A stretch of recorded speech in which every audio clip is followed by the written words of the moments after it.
एक समय की बात है, न्यूयॉर्क सिटी की ऊंची इमारतों के बीच पीटर पार्कर एक शांत सुबह का आनंद ले रहा था। गगनचुंबी इमारतों के शीशों पर सूरज की किरणें चमक रही थीं, और पहली बार ऐसा हुआ कि न तो पुलिस की सायरन बज रही थी, न ही कोई खलनायक तबाही मचा रहा था, और न ही डेली ब्यूगल से कोई जरूरी कॉल आ रही थी। एम्पायर स्टेट बिल्डिंग की चोटी पर अपने लाल नीले सूट में बैठा स्पाइडरमैन शहर का दृश्य निहार रहा था और सोच रहा था, शायद आज का दिन सच में सामान्य होगा। लेकिन पीटर की दुनिया में शांति कभी ज्यादा देर टिकती नहीं थी।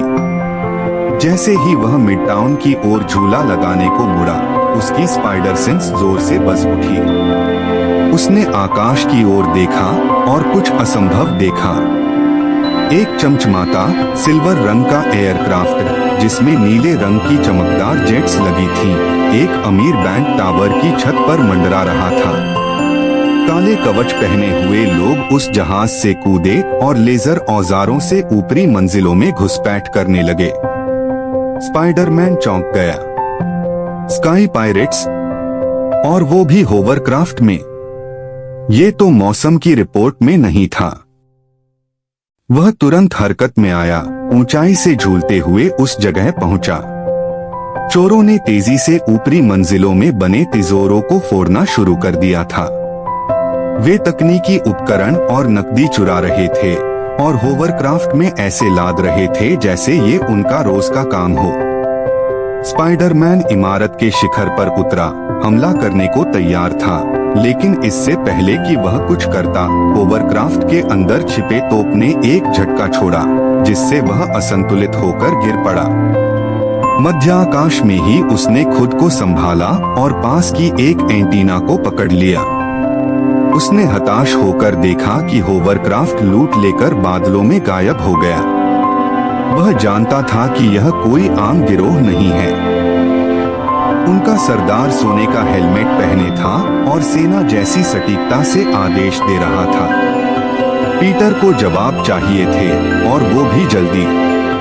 अपने अपार्टमेंट में वापस जाकर पीटर ने रिसर्च शुरू की। उसने न्यूज आर्काइव्स और सिक्योरिटी फीड्स खंगाले और जाना कि ये स्काई पायरेट्स पिछले कई हफ्तों से शहर की सबसे ऊंची और सुरक्षित इमारतों को निशाना बना रहे थे। वे हमेशा उसी समय हमला करते थे जब पुलिस और स्पाइडरमैन सबसे व्यस्त होते थे, और हर बार वे ऐसे गायब हो जाते थे कि किसी को पता भी न चले। लेकिन पीटर ने एक पैटर्न पकड़ा। सभी लूट की घटनाएं मैनहट्टन के चारों ओर एक चक्र बना रही थीं। उसे समझ आ गया कि अगला निशाना स्टार्क टावर होगा। अगली सुबह स्पाइडरमैन तेजी से स्टार्क टावर पहुंचा। वह एंटीना पर छिपकर आसमान को ताकता रहा। बिल्कुल समय पर होवरक्राफ्ट आ पहुंचे, लेकिन इस बार वह तैयार था। जैसे ही वे छत पर उतरे, स्पाइडरमैन ने अपने जाल उनके इंजनों पर फेंके और उन्हें फंसा दिया। फिर वह लड़ाई में कूद पड़ा, ऊर्जा किरणों से बचता, हवा में पलटता और अपने जाल से उनके हथियारों और हेलमेट के विजर को उलझाता रहा। लेकिन उनका नेता स्काई ब्लेड कोई साधारण अपराधी नहीं था। वह बिजली से भरी तलवारों और एक ऐसे सूट से लैस था जो उसे जमीन से ऊपर उड़ने की शक्ति देता था। वह स्पाइडरमैन का मजाक उड़ाते हुए बोला, तू तो एक बदकिस्मत कीड़ा है। दोनों के बीच हवा में जबरदस्त टक्कर हुई, एक इमारत से दूसरी तक, जाल बनाम जेट बूस्टर्स। स्पाइडरमैन ने कभी ऐसा दुश्मन नहीं देखा था।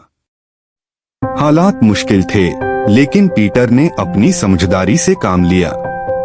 उसने स्काई ब्लेड को एक निर्माण स्थल की ओर खींचा, जहां स्टील की बीम और क्रेन ने होवरक्राफ्ट की गति को सीमित कर दिया। वहीं स्पाइडरमैन ने एक होवरक्राफ्ट को स्टील की छड़ों के बीच फंसा दिया, उसके इंजनों को जाल से जाम कर दिया और पास के फ्यूज बॉक्स से एक विद्युत झटका देकर उसके नियंत्रण प्रणाली को बंद कर दिया। बाकी पायरेट्स भागने की कोशिश करने लगे, लेकिन स्पाइडरमैन ने अपनी वेब सिग्नल से NYPD और SHIELD को अलर्ट किया। उसने 2 और पायरेट्स को हवा में ही बेहोश कर दिया और उन्हें उड़ते हुए गुब्बारों से जाल में बांध दिया। यह एक जबरदस्त हवाई पीछा था, लेकिन एक एक करके सभी पायरेट्स पकड़े गए। आखिरकार स्काई ब्लेड एक अदृश्य ग्लाइडर में भागने की कोशिश करने लगा, लेकिन स्पाइडरमैन गोली की तरह उसके पीछे झूला, उसे पकड़कर खींचा और उसे मेटलाइफ बिल्डिंग की छत पर दुर्घटनाग्रस्त कर दिया। वहां दोनों के बीच आखिरी लड़ाई हुई, लेकिन स्काई ब्लेड थक चुका था। पीटर ने डबल वेब स्ट्राइक का इस्तेमाल किया और उसके हेलमेट को उतार दिया। नीचे निकला एक पूर्व स्टार्क इंडस्ट्रीज इंजीनियर, जो अब अपराध की राह पर चल पड़ा था। जब सारे पायरेट्स पकड़े गए, चोरी हुआ तकनीक वापस मिल गई और होवरक्राफ्ट जमीन पर गिरा दिए गए, तब न्यूयॉर्क का आसमान एक बार फिर सुरक्षित हो गया। शहर ने अपने दोस्ताना पड़ोसी स्पाइडरमैन के लिए तालियां बजाईं, जो एक टावर की चोटी पर खड़ा हाथ हिला रहा था, फिर बादलों में गायब हो गया। घर वापस आकर पीटर अपनी खिड़की के पास बैठा, बची हुई कॉफी की चुस्की ली और मुस्कुराते हुए बोला, स्काई पायरेट्स, अब अगला क्या होगा? उड़ते हुए निंजा, लेकिन जो भी हो, एक बात तो तय थी, स्पाइडरमैन हमेशा तैयार रहेगा।